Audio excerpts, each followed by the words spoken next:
just a little bit about who you are and how you got started with Kenner. Maybe tell me about your job interview. We're gonna take it all the way back. Well, let's go back before Kenner. I'm not so sure I can remember that far back, but we'll give it a try. Where were you before Kenner in your career? Before Kenner in my career, I was with two companies. One was Welch Foods grape juice, which was great for me because I loved drinking grape juice. And the other after that was Quaker Oats, and I was responsible for their what they call human foods, new product development. So that was all kind of pretty cool. The situation with new products back in that time, back in the middle 70s, is that companies were no longer really investing much in new products at that time. There was a recession going on. And so I was pretty bored. Then I got a call from a recruiter who said, would you consider the toy business? And I'm like, toy business? My job would be to play with toys? And he's like, yeah. And I'm like, yeah, I'd be interested in figuring that out. And so I go, they set up an interview and I go in there and start talking to people. And it's like, I had no idea what the heck was going on. One guy, during the interview, he said to me, he says, are you creative? And I'm like, it was like my freak out time. I'm like, oh my God, I never knew how to, I don't know how to answer that question. I said, well, what did you do that's creative? And he said, well, you see this Stretch Armstrong? I don't know if anybody here is old enough to remember that. He says, well, there we go. He said, well, I took that concept and I made it into a stretch octopus. I said, well, if that's creative, I'm creative. And so we went on from there, and I think I must have talked with probably 7 or 8 guys, and they took me right up to the, including the president. And the first thing he says to me, it would be the last thing he says to me after the interview, he said, all right, Tom. He said, if we hire you, you're not gonna work on Star Wars. My response, what's Star Wars? I had no freaking idea. What's Star Wars? And he said, oh, you know what? It's a new license we have. We're going to save it for a senior person. I'm like, yeah, cool, no problem. So then they send me back down to HR. HR says, well, Tom, we'd like to offer you a job. I said, great. And they said, but we need you to do some psychological testing. And I'm like, what? No way. I mean, back then, they were saying, no, you do not subject yourself to that kind of stuff, right? And I said, no way. And he goes, why? Well, why not? I said, well, let me ask you this. Are you telling me your president doesn't have enough confidence in his judgment to hire me? And and I said, forget it. Yeah, I'll be glad to do it. It's got to be done on a weekend because I couldn't take another day off of work or whatever. And so I went to Philadelphia.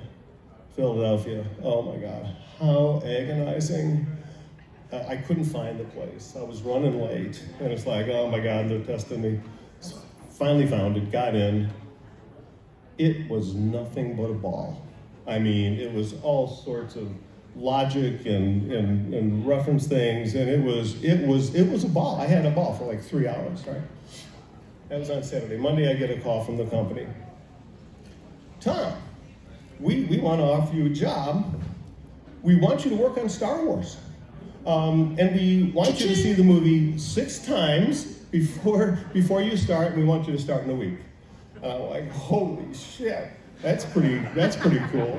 So I think what their concern was, here I am with a packaged goods background, a bit stuffy, a bit formal type companies, and then you go into the toy business. And I had some of my colleagues at the time saying, you really don't want to go in that business. It's probably not suited. And it was like the best thing that ever happened to me in my life. It was like so cool. So we're happy that it happened for you. It turned out all right for us, didn't it, in the end? So your job at the time was going to be product director for the Star Wars line. What was your main task? What was your the main job that you had to do? Right. I came in on the second year So I missed the marketing part where Kenner sold an empty box. And I'm really glad because people didn't like that, the whole idea. And so my job was to pull together and make sure we had the toy line established for the last 2 years of that first movie. And the guys had done a really great job. You may have heard Jim talking earlier. He was one of the first product designers on Star Wars and did a great job. And so he was a good help me along with that process. But where my job really came into focus was with the second movie, The Empire Strikes Back. And I was one of 3 people in the world, I was told, to be given a script outside of Lucasfilm. My job was to read the script, pull together a 3 years worth of toy line, being very specific about the price points for the items, the features of the items, and make that last for 3 years of the movie run. And so once I did that, I had to get Lucas's approval. And once he gave me his approval, my job then was to come back. Now, I'm going to interrupt you for a second, because when you say George Lucas gave you his approval, are you telling me that you met George Lucas? That's one of the fascinating. I met with George Lucas one-on-one 4 times a year for 8 years. And you were in contact with Lucasfilm very often as well, yeah, correct? that's my job. Can you imagine that being your job? I mean, my gosh. Yeah. Hello, this is Lucasfilm. How may I help you? I'd like to speak to George, please. So, you know what, and the Lucasfilm people were just really, really great. So, but my job was to get George to say, okay, and his license department, bring it back to guys in our design and engineering department to say, okay, this is what we're doing, guys. And then kind of monitored that whole process. I mean, while my employer was Kenner and my job was Star Wars, the real thing that I was there for and established Lucasfilm's trust is to maintain the integrity of the brand.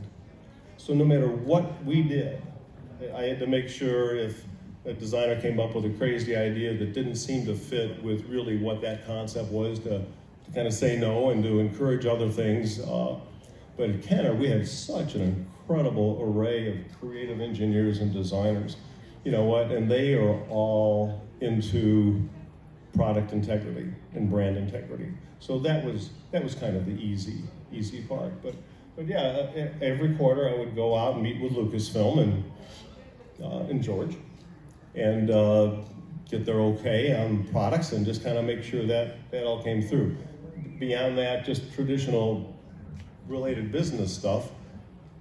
I oversaw the production of 80 commercials, during that period of time, toy commercials. Let's take a look at one. You want to see one? You want to see a commercial? Yeah. Let's take a look. I've had the opportunity to speak to Tom a little bit prior to this. I consider myself very lucky to have some pre-information, and one of the vehicles that stood out in your mind was the remote control Sandcrawler.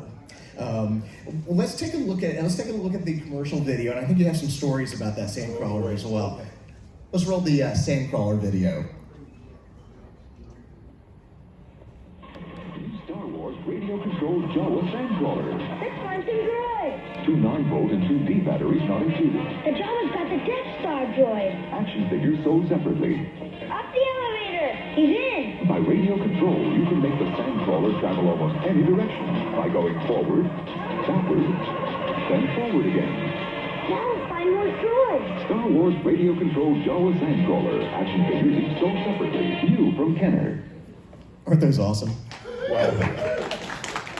This man, he directed not the commercial, but the content and the action and what you wanted the kids to see Saturday mornings when they saw those commercials in between their favorite cartoons. Sure. Yeah. Right. It was pretty fascinating. That one was a bit of a nightmare.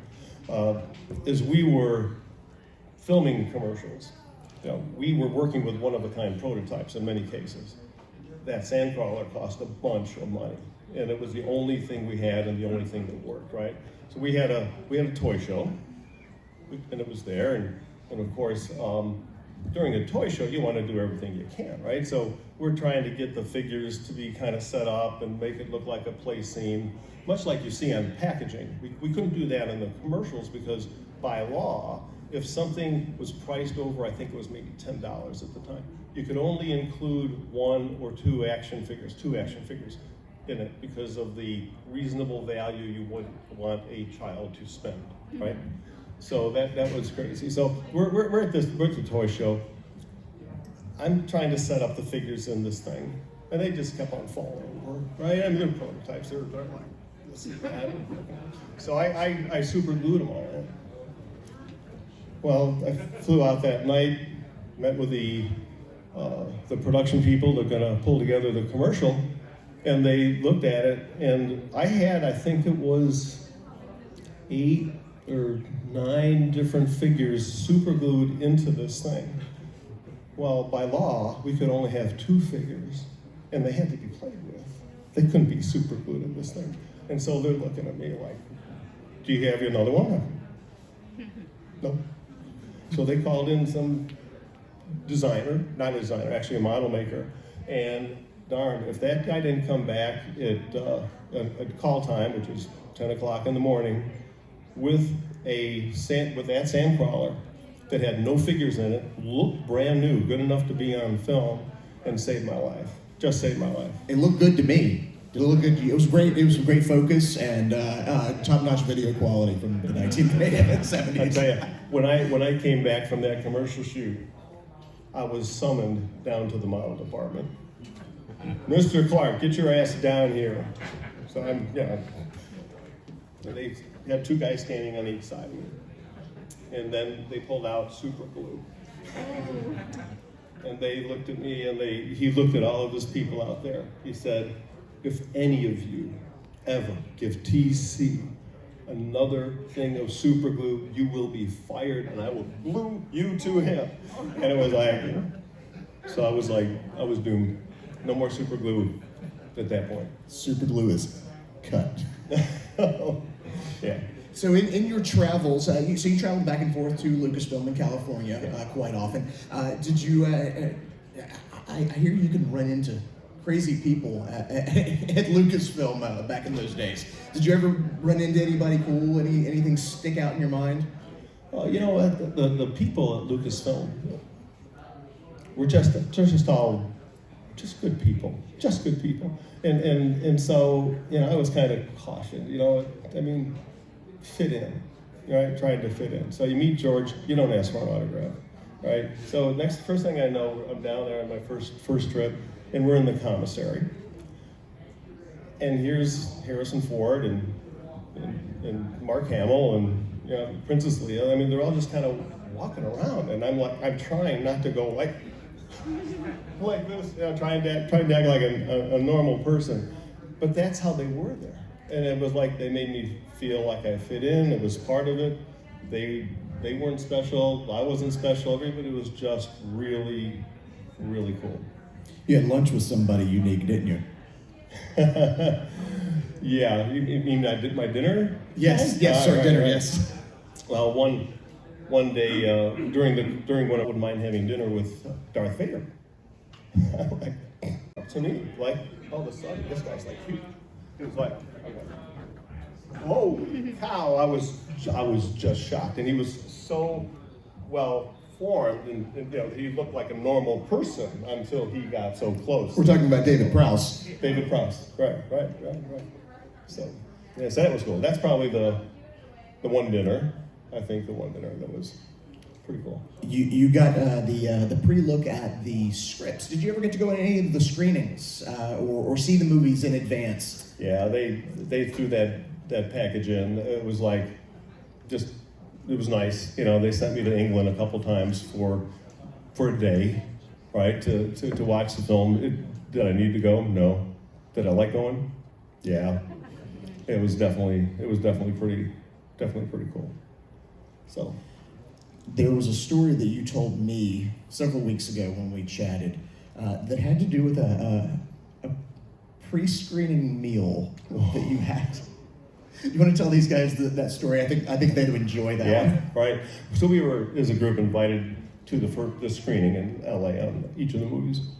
And there was a fellow named Dave Okada who ran our design department, and he was part of our group.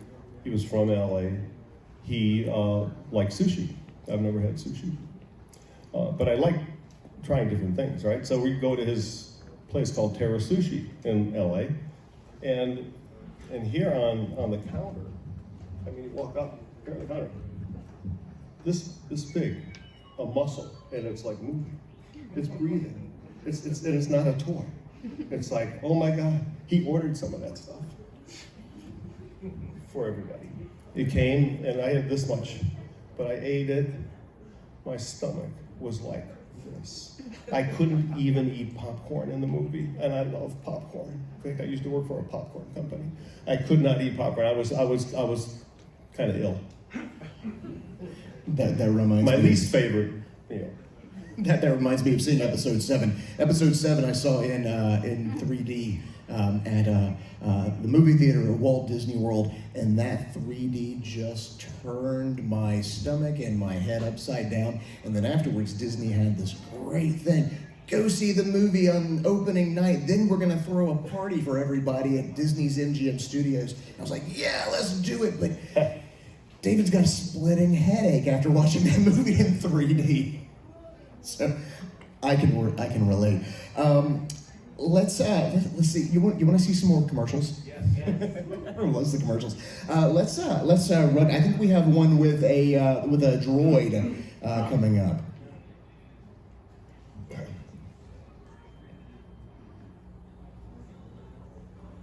It's Star Wars The Empire Strikes Back action figures. 47 in all, each sold separately. Here's new Bespin Guard, AT-AT Commander, and Imperial TIE Fighter pilot. Now you can get this new 4LOM action figure free for 5 proofs of purchase from any Star Wars action figures. Details on specially marked packages at participating stores. Offer expires August 31st, 1982. New Bespin Guard, new AT-AT Commander, new Imperial TIE Fighter pilot, each sold separately. From Kenner's Star Wars The Empire Strikes Back collection. Something seemed a little wrong there. Let's roll one more commercial and make sure. See if they can fix it. New Zuckuss, There you 4 are. LOM, Imperial TIE Fighter pilot, 3 of 48 action figures from Star Wars The Empire Strikes Back collection, each sold separately. And now, from Star Wars New Revenge of the Jedi collection, it's Admiral Ackbar. Not available in any store, but free with 6 proofs of purchase. From any Star Wars action figures.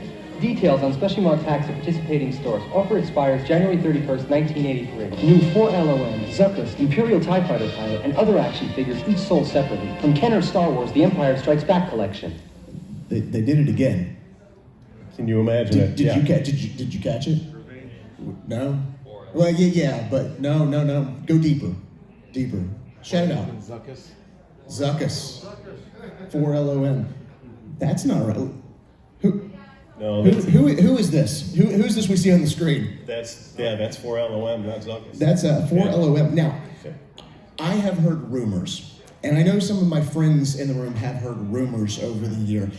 Some may be true, but let's hear it from the mouth. Who named 4 LOM? Well, I named 4LOM. And you confirm that this is 4 LOM that we're looking at on the screen. You know what? I think so. Can you tell us officially for the world, for YouTube, what does 4 LOM stand for? Let's see if the rumors were true. Well, a little backstory. Okay. A little backstory. This was the 3rd year of the movie. Each of those 2 commercials was a 3rd year of the movie, and we were trying to maximize volume. The volume was always low in that 3rd year. People didn't want to spend lots of money on big expensive things, so we focused on action figures. So as we're trying to go through and pick the action figures, we sent to Lucas and they would send us back some. Well, they sent me 4 LOM, didn't have a name. So I said to them, I said, well, look, do you mind if I give it a try? Give a name. They said, no, go ahead, we'll pass it on to George.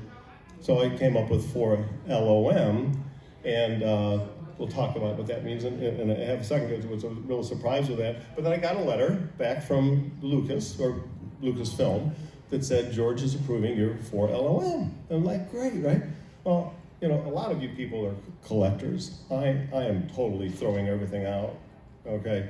So I take that letter and I look at it and I said, Now, this is the time, by the way, when our market research guy would come through my garbage every night to pick up stuff like packaging platforms, different things that I just would throw out because I throw everything out. He put his 2 kids through college, 4 years of college, and had $250,000 left over from the stuff I threw out in my garbage. So I threw that letter out. All right, so about 15 years ago, I was with Brown Shoe Company and introducing them to Lucas to do Star Wars toys or shoes. And I went out and met with Lucasfilm and a guy named Howard, I can't think of his last name, Rothberger, I think his last name was. He was the head guy over licensing, and we were just chatting about old times. And I said to him, I said, you know, I named 4LOM. He said, you did? I said, yeah. I said, don't you have that in your records? He goes, oh, God, no. He says, yeah. He says, for love of money. I said, oh, no. For love or money. He fell on the floor. He said, oh, my God. He said, that makes him more ruthless than he ever should have been. So, yeah, see, they thought it was for love of money, and no, it was for love or money. You heard it here first, folks. Officially, for love or money is what 4LOM stands for. Thank you very much. Oh, thanks. And what Lucasfilm did, when they couldn't figure out who named it, there were legal rights and things like that, they switched the names of those 2 droids so there wasn't any legal tie that some devious guy like me could go up and say, I named that and I own that name, but they didn't know. And they switched the figures. Is anyone recording this for YouTube right now? You're about to go viral. That's some great information. Actually, that little tidbit of information, I challenged Tom. I said, Tom, can you figure out who made this mistake? So we got it. It's officially, they switched the names on purpose. Yeah. So that it was a licensing issue. I think we've got one more commercial on Hoth. Let's take a look at this last commercial that we pulled. Everyone loves the commercials. Long ago, in a galaxy far away, the Star Wars saga began, and Kenner continues the excitement. We must capture Luke Skywalker. Zuckuss, Imperial TIE Fighter pilot, AT-AT Commander, and Hoth Luke Skywalker, each sold separately. Those guys don't give up. Which way now, AT-AT Commander? He must be in here. We've got you now, Skywalker. Choose any other foot. I've got you. Zuckuss, AT-AT Commander, and other action figures each sold separately from Kenner's Star Wars Return of the Jedi collection. One of my favorite things to collect in the vintage Star Wars line is a series of mostly vehicles and accessories that were never seen in the movies. Does anyone know what I'm talking about? Mini rigs. What can you tell us about mini rigs? Great experience. It was really pretty cool.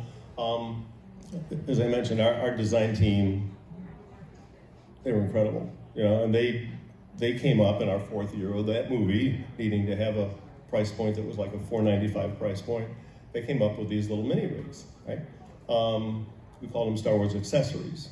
And to fit into that line, we based it on the Probot, which is from the movie, but it was in part of what we called that Star Wars accessories. Another part of that Star Wars accessory line was the Droid Factory, right? And so during our normal getting things approved process, the Lucasfilm licensing team did not allow us to do anything that was, you know, any of those little mini rigs or the Droid Factory, right? Because they weren't in the movie. And so I just said to them, I said, great, I said, when we went out for our final approval, is it okay if I present these to George? They said, yeah, sure, go ahead, right? So we sitting there, and first thing we pull out is the Droid Factory. And George was like looking at that, and I said, George, they had to be made somewhere. And he's like, oh my God. He said, that could have been in the movie. You should do that. And he put it in the movie. And so, you know, he said, they would have used that same place to pull together those mini rigs, et cetera. So it was really interesting to see someone not so attuned that it wasn't his idea, that it couldn't be done, but he felt that since it had that same kind of integrity, and those other items had that same kind of integrity, it was okay to do. And he reversed in front of his licensing people. I think they were a little bit upset at first because, you know, they're doing what their job was to do. But George was just such a broad thinker. And in fact, can I tell you another George story? Go right ahead, please. Yeah. This will just give you a sense of what this guy is like. I'm up there by myself in his private studio setting up a toy meeting, you know, get him quarterly updates. He comes walking in, walking down, he says, and by then people were calling me TC, you know, R2D2, C3PO, and people are calling me TC. So he said, hey TC, he says, you mind if I interrupt you? I said, no. So I'm walking out. He says, well, where are you going? He says, sit down here. So he and I sit next to him. Up on the screen comes the first time ever seen, the last 20 minutes of Raiders of the Lost Ark with special effects. And I'm sitting there like, I couldn't keep my mouth closed. And he looked at me and he says, Tom, he said, TC, it's just not right yet, is it? I'm like, oh my God. But it was just so gracious of him, you know, to just, you mind if I interrupt you? And I'm out of there, I'll sit down here. So it kind of gives you a sense of what he's like and what that whole company was like. They're great. I mean, even this hat I'm wearing, they were always so good to me. I guess this hat is a hat that's was available on one of the movies to the cast and the crew. And they were kind enough to send this to me, right? And again, not being a collector, I found a few years ago, fat down along with my Revenge of the Jedi shirts that they had sent me and stuff like that. And so I said, well, this is probably one item, I guess. And I've had a few collectors come up and try to, you know, ask me if they could have a couple of the things I have. So, but this was just really nice of them. Another show. Yeah, let's see what you brought. Another show and tell. I had originally asked Tom. I said, Tom, do you have anything that you can take photos of that I can show slides on the screens, anything like that? He said, you know, I didn't keep a lot of stuff, but he was able to dig up a few things to bring and show us. So please, you want to model it? All right. Well, the Revenge of the Jedi sweatshirt. I have 3 of these. They're not for sale. Never been worn, right? Some of the folks that have been walking through are collectors of T-shirts and looking at these things, and they said they have a T-shirt, but they don't have this. Lucasfilm also sent me a one sheet that had a Revenge of the Jedi on it, and I have that, but it's got a hole in the belly button of it. I didn't bring that with me, but it's just kind of neat. It's kind of neat stuff. Let's see the plaque. I was asking you about the plaque on the floor on your other side. Oh, this thing. Yeah. This thing. This is a nameplate. It's got my name, my initials on it, TC. Don't forget your microphone. Spelling out TEASEA, right? And, show it right over here to YouTube. Right? At the end of my tenure at Kenner in Star Wars, I was actually gone on and accepted a job to run Tupperware's global new product development. And my colleagues at Kenner just gave me this nameplate. And so, you know, I've had license plates with TC1, TC2, whatever on it. So that's just kind of a neat little thing, I think. Tom, you told me that one of your, probably the biggest impact you had on the whole Kenner line through the several years that the toys were in production. You told me that you had one area you felt was the most impactful on, I would say, the toy industry in general, correct? Yeah. You want to explain what that was? I think a few of these guys might be familiar with it. Yeah. And if you guys can show the slide, I think you'll all know what I'm talking about if you don't already. Yeah, there are 2 things. One is we were first to do a multiple purchase incentive. You know, so buy 4 figures or 5 figures, you get 1 free. So that was new to the industry. I mean, it's like, yeah, like so what, right? So it was pretty cool. And then this whole thing here called the cross-sell books. Just putting that together and trying to show all the toys. Not only did you do the television commercials, you also did the little product pamphlets that came in almost every accessory or vehicle or any type of play set. Also on the back of the packaging of everything, you would have. My job was really just to manage and kind of run the business, oversee it. A big part of it is what that consumer was saying, because that makes that integrity go a step beyond the company and into the public. And so I had to go and supervise the commercials, but for each package, all of the packaging that's written, we had to make sure, I wanted to make sure that on the packages that we showed the kids how they could relive the parts of the movie with those toys. And so I wrote, I think he's got kind of a bunch of packaging stuff here. I wrote all of the copy on every package that showed the kids how to relive those parts of the movie. So you saw the package where it said action-firing missiles or things like that, which we didn't end up getting action-firing missiles in some cases. Did you have anything to do with the rocket-firing Boba Fett? Because this, as everyone knows, mostly in this room, this was originally intended to be a figure that shot a rocket. Did that have anything to do with your department? Or was it just mostly your idea to put it out? And what was your reasoning for wanting to put out a figure in this way? It's a little unconventional than just going to the store and buying a toy. Well, I think you've all got to agree that projectiles are the most fascinating thing you could have out there, right? And who could better have a rocket fire than Boba Fett? So I think it was just a few months before that when we announced it. Mattel with their Battlestar Galactica line, they had those things, and the kids were playing with them up here, not shooting rockets from down here, and a kid had choked and died from that. And so it was, I can tell you, there was only one time in my career at Kenner where I was not asked for my opinion, and this was it. Right during Toy Fair, our president came up to me and he said, "TC, we're not going to have a rocket-firing Boba Fett."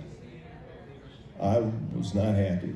I'm like, where's the play value? But then again, it's like quickly realized that if a child were to get injured playing with one of our toys, not only does that damage the integrity of Kenner and the integrity of Star Wars as a brand, I mean, it would just be, well, it would have been devastating for even future movies. You don't want to have that association. So as much as I burned a little bit, you had to understand it. And so he's still, Boba Fett's still pretty famous. So he did it without that. He did all right. Now, at the time when you had this idea to put him out with the proofs of purchase, nobody knew who Boba Fett was. Boba who? Well, that's another neat thing with Lucasfilm. We came up with the free concept, free figure concept, and we wanted it to be from the new movies. Figured, oh boy, we'll sell a lot of figures that way, and we did. But everything was Lucas. I mean, for Lucas was very top secret, right? I mean, that one script that they sent me, of the 3 that are out there, it was numbered, signed, and actually they never asked me for it back, but I sent it back. And so I lost my train of. We were talking about the Boba Fett. So we convinced Lucasfilm that we could do it, and we were going to do it kind of akin to that empty box deal, right? Free secret figure, not telling anybody what it was going to be, and that's how we were going forward. And then the next thing you know, Lucasfilm calls up and said, "Would you mind if that secret figure was Boba Fett?" I'm like, holy cow, are you kidding me? That makes it even better, right? And he's the most exciting new figure in the whole movie. You've read the script at this point. Oh, yeah. He knew who Boba. He was the only one who knew. There were 3 people outside of Lucasfilm who knew who Boba Fett was. Yeah, at that point. So, yeah, it was pretty cool. That was pretty cool. We have just a few minutes left. I want to kind of open the floor because I know we have a lot of collectors in the room. Does anybody have any questions? Please feel free to step up to the mic so YouTube can hear you at home and ask away. So for like the Imperial troop transport, great vehicle, and it came with that comic book, to really explain that. Would that have been something that you had worked on with the marketing to help tell that story to the children? Or how did that comic book come to be with the vehicle? So there was a comic book that came with the troop transport vehicle. I believe it was one of those. It was one of the marketing catalogs, if I remember correct. But I think it was in the comic book style. It's hard for me to remember. I'm not familiar with that. I don't It's know been if that a long happened time. after me, or it could have happened in another country. Sometimes our Canadian affiliate did their own things, and they did other things. But yeah, I had nothing to do with that. Good idea, though. Who else has a question? Go ahead. If you want to step up to the microphone, that way YouTube can hear you. Put people through their steps. Did you have any involvement or any idea on the blue snaggletooth problem? The blue snaggletooth problem. Okay, so do you have your blue snaggletooth? I happen to have one in my pocket. Really? No way. Okay, guys. If you drool, you need to clean up after yourselves.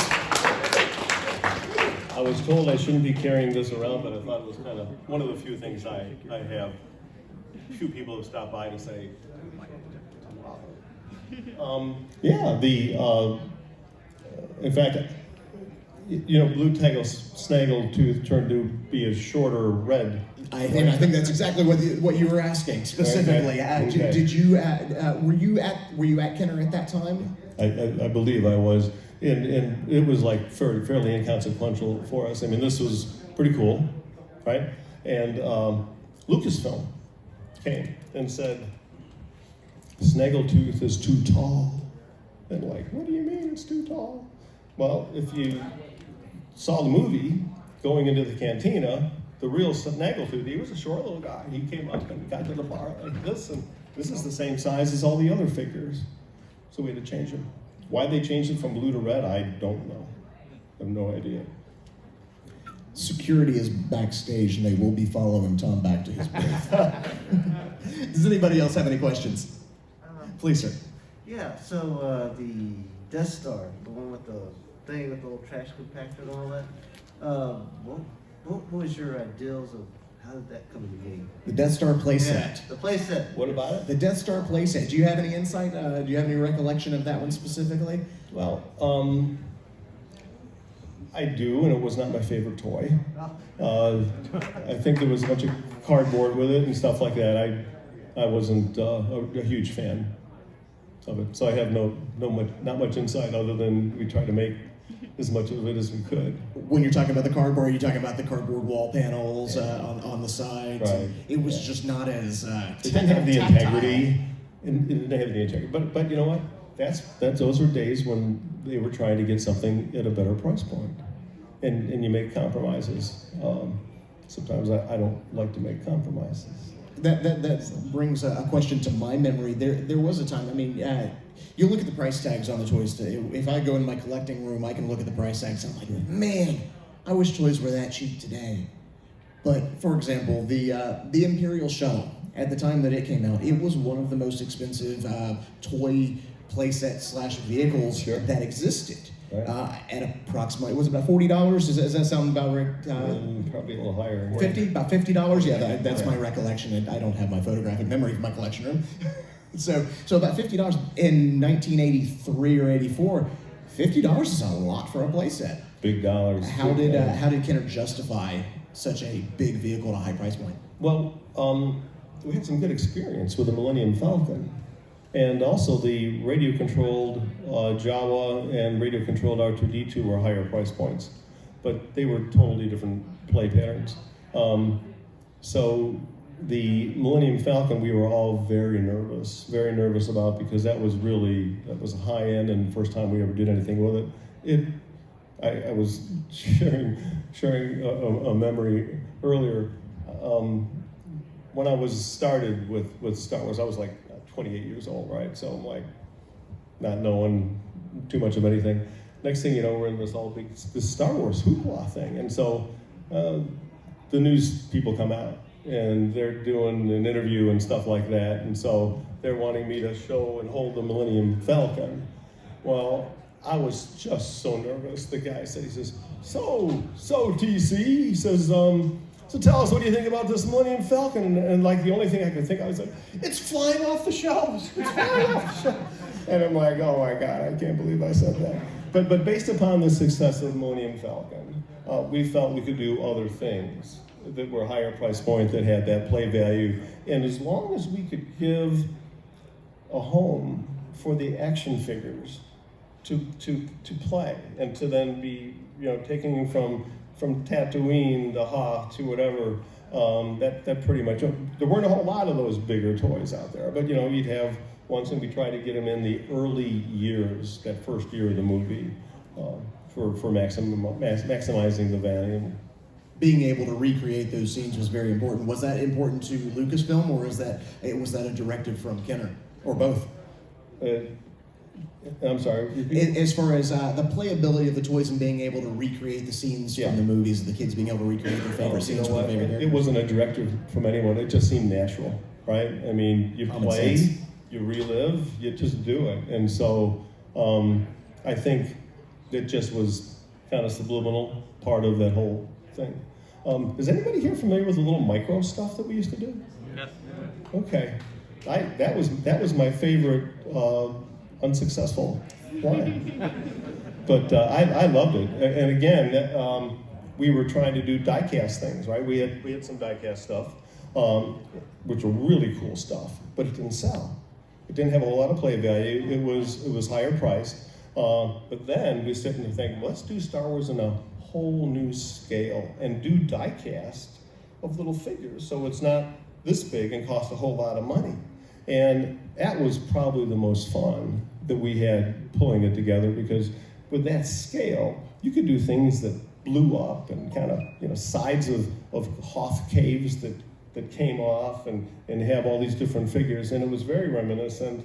When I was a kid, you had these army figures, and that's what the big play pattern was for me, and so I kind of was really quickly adapted to the concept of the micro collection. Thought it was a great concept. We have just about 1 minute left. We have time for one more question. Narayan, please. Thank you, Mr. Clark. Those stories are wonderful. Thanks for sharing them with us. You're welcome. Can you talk about, are there any pitches that marketing pitches that Kenner made that didn't come to fruition, or like Lucasfilm rejected, or something that you particularly can share with us? I'm not.